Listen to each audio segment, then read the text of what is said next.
Robíme to vlastne preto, lebo nás to baví. My sme robili tú robotiku na škole, ešte sme súťažili a potom sme sa rozhodli, že založíme vlastnú súťaž. A tak sme to vybudovali až na takúto pomerne veľkú súťaž.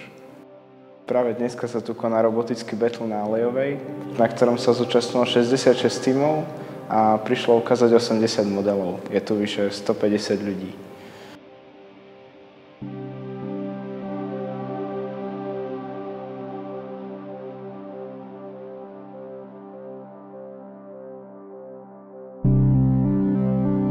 Prečo to robíme? Tak robíme to preto,